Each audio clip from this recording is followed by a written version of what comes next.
Selamat datang di channel Renungan Meditasi bersama Sang Sabda. Channel ini berisi renungan singkat meditasi Kristiani yang berbasis iman Katolik. Topik kita hari ini adalah ketika Allah mengetuk hati kita. Renungan ini merupakan refleksi dari Lukas 18 ayat 1 sampai 8. Untuk itu, mari kita dengarkan dulu Injil tersebut. Yesus mengatakan suatu perumpamaan kepada mereka untuk menegaskan bahwa mereka harus selalu berdoa dengan tidak jemu-jemu. Katanya, dalam sebuah kota ada seorang hakim yang tidak takut akan Allah dan tidak menghormati seorang pun. Dan di kota itu ada seorang janda yang selalu datang kepada hakim itu dan berkata, "Belalah aku terhadap lawanku." Beberapa waktu lamanya hakim itu menolak. Tetapi kemudian ia berkata dalam hatinya, "Walaupun aku tidak takut akan Allah dan tidak menghormati seorang pun, namun karena janda ini menyusahkan aku, baiklah aku membenarkan dia, supaya jangan terus saja ia datang dan akhirnya menyerang aku." Kata Tuhan, camkanlah apa yang dikatakan hakim yang lalim itu. Tidakkah Allah akan membenarkan orang-orang pilihannya yang siang malam berseru kepadanya? Dan adakah ia mengulur-ulur waktu sebelum menolong mereka? Aku berkata kepadamu, ia akan segera membenarkan mereka.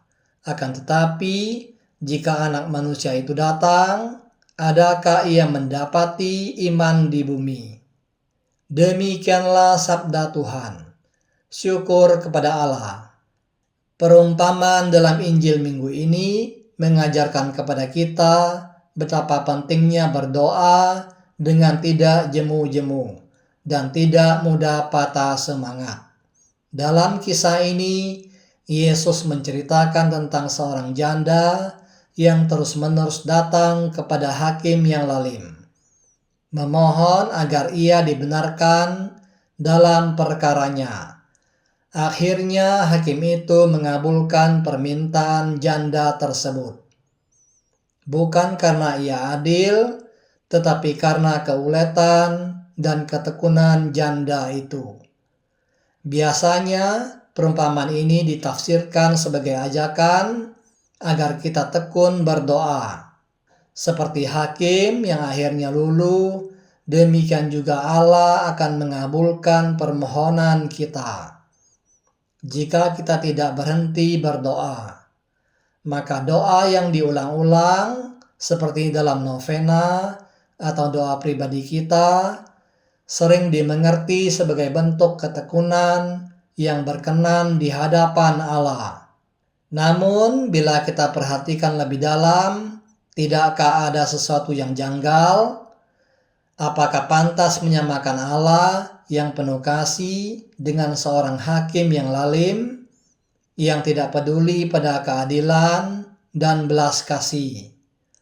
Apakah mungkin kita membayangkan bahwa doa kita bisa memaksa Allah untuk bertindak tanpa memperhatikan isi permohonan kita? Dalam kitab suci, terutama dalam Perjanjian Lama, Allah justru sering memperkenalkan dirinya sebagai pembela janda dan anak yatim, bukan sebagai hakim yang kejam. Maka dari itu, marilah kita memutarbalikkan perumpamaan ini dan melihatnya dari sudut pandang yang baru. Perumpamaan yang diputar balik. Kita sendirilah sebenarnya hakim yang lalim itu. Kita seringkali tidak takut akan Allah dan tidak menghormati siapapun. Kita dikuasai oleh ego dan mencari apapun yang menguntungkan diri sendiri.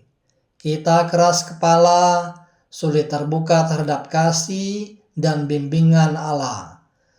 Namun seperti janda yang terus datang memohon, Allah tidak pernah berhenti mengetuk hati kita. Ia setia mengejar kita dengan kasih-Nya, mengingatkan tanpa lelah, memohon agar kita membiarkannya masuk ke dalam kehidupan kita. Hingga pada akhirnya hati kita luluh. Kita menyerah dan membiarkan Allah membimbing kita untuk melakukan yang benar. Dalam pandangan ini, doa bukan lagi sekedar alat untuk meminta sesuatu, melainkan sarana bagi Allah untuk memasuki hati kita dan mengubah hidup kita dari dalam. Allah yang mengambil inisiatif. Seperti yang pernah dikatakan Samuel Crossman, kasih ditunjukkan kepada mereka yang tidak mengasihi, supaya mereka dipenuhi kasih.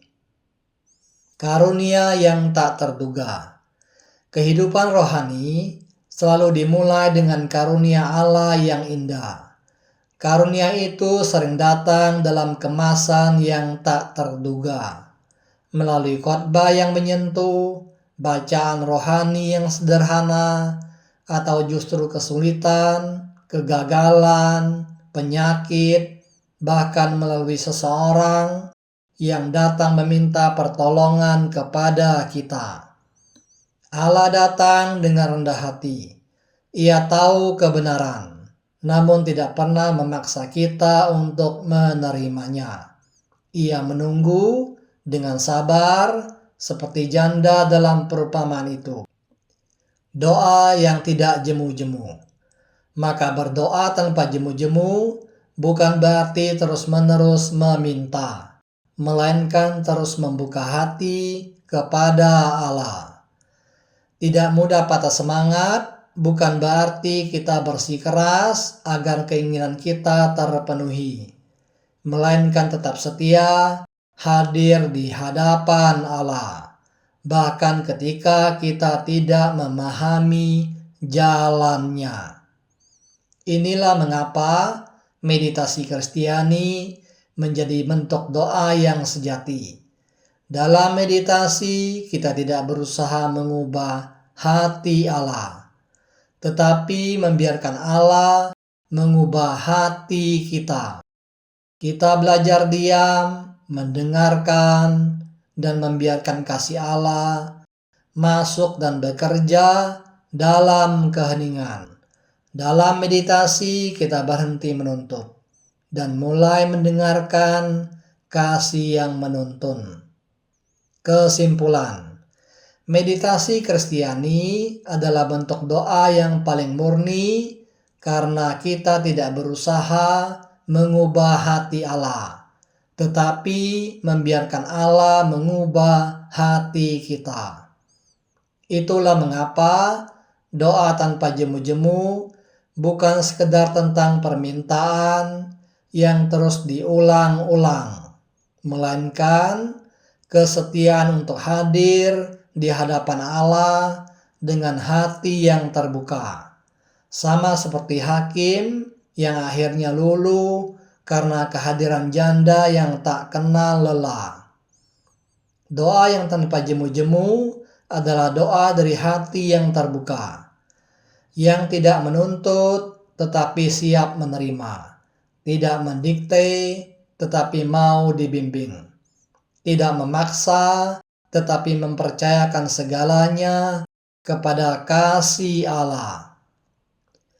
Sekarang mari kita masuk ke dalam doa hening. Tarik napas perlahan dan hembuskan dengan lembut. Biarkan seluruh pikiran yang gelisah tenang sejenak. Biarkan hati kita terbuka di hadapan Allah. Duduklah diam dengan punggung tegak. Duduk santai tetapi sadar penuh. Tutuplah mata Anda perlahan-lahan dan ucapkanlah dalam hati kata doa yang diajarkan oleh Pater John Main OSB. ra, na, ta. Ucapkanlah kata doa ini dalam pas suku kata dengan tekanan yang sama. Dengarkan kata doa itu saat Anda mengucapkannya perlahan-lahan dalam batin Anda. Jangan memikirkan atau membayangkan sesuatu yang bersifat rohani maupun yang lain. Bila muncul pikiran dan imajinasi selama bermeditasi, janganlah Anda tanggapi. Biarkanlah semuanya berlalu. Jika Anda menyadari bahwa Anda telah melantur, kembalilah dengan rendah hati ke kata doa Anda. Dengan iman dan kasih, ucapkan kata doa Anda secara terus-menerus dari awal sampai akhir meditasi Anda. Bermeditasilah setiap pagi dan petang selama 20 sampai 30 menit.